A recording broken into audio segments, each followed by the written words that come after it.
Welcome back students. अब हमारा next topic है constitution, meaning and importance. A constitution is a set of written rules and fundamental principles according to which a country is govern. Constitution उन लिखित नियमों का समूह होता है या उन आधारभूत सिद्धांतों का समूह होता है जिससे किसी भी देश का संचालन किया जाता है। A constitution serves various purposes in a country. संविधान किसी भी देश में अलग अलग उद्देश्यों का प्रतिपादन करता है।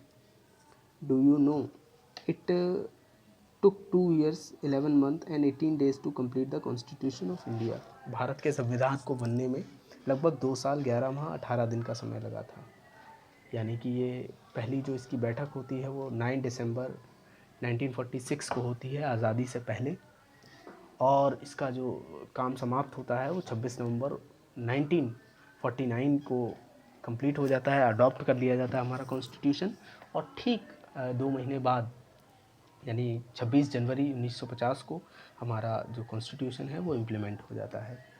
तो it outline of laws to be followed in the countries, और जो नियम होते हैं संविधान के वो पूरे देश में लागू होते हैं। These rules define the fundamental nature of the society. ये जो नियम है ये समाज के प्राकृतिक या आधारभूत प्रकृति या समाज की आधारभूत प्रकृति को दर्शाती है।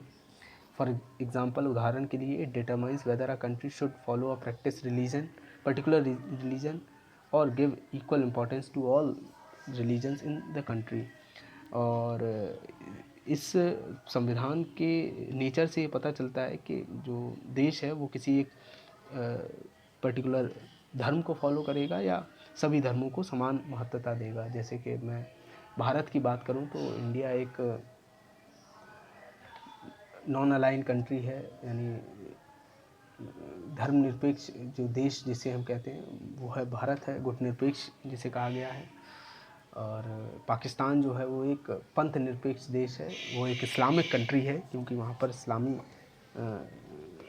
संविधान में भी इस्लामिक रूल को मान्यता दी गई है वहाँ के।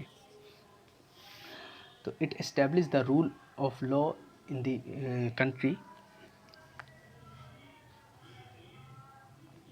और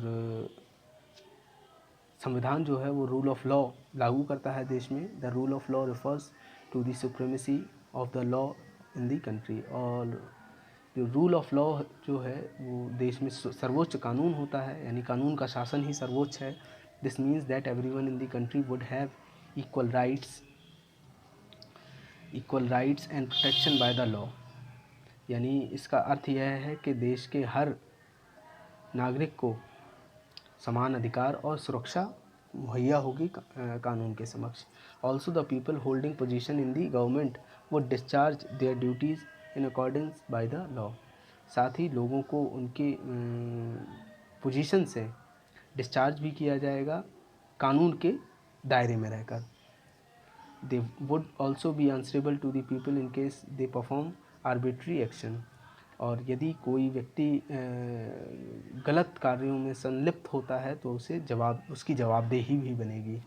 it legitimise and justifies the policies and action of the government. संविधान जो है वो वैधता प्रदान करता है सरकार की नीतियों और उसके एक्शंस को। For example, the constitution of India aims at establish equality in the society by the prohibiting discrimination on the grounds of class, caste, religion and place of the birth। यानी भारत का जो संविधान है वो समाज में एकता को स्थापित करता है। किसको प्रोहिबिट करके? जो डिस्क्रिमिनेशन है, भेदभाव है, जो जन्म के आधार पर, जाति के आधार पर, लिंग के आधार पर और जन्म स्थान के आधार पर भेदभाव किए जाते हैं, इसको प्रतिबंधित करता है। In order to bring into effect the provision of the Constitution of India, the government passed the Untouchable Offence Act 1995।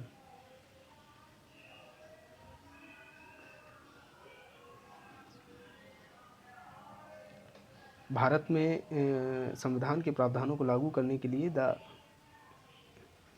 इस कानून को की धाराओं को लागू करने के लिए the government pass the untouchability offences act 1995, यानी अस्पृश्यता के विरुद्ध अगर अस्पृश्यता कोई करता है तो वो अपराध माना जाएगा। और 1995 के एक्ट के तहत this act prohibit untouchability and outline punishment for the violators of the law in the form of imprisonment and fine.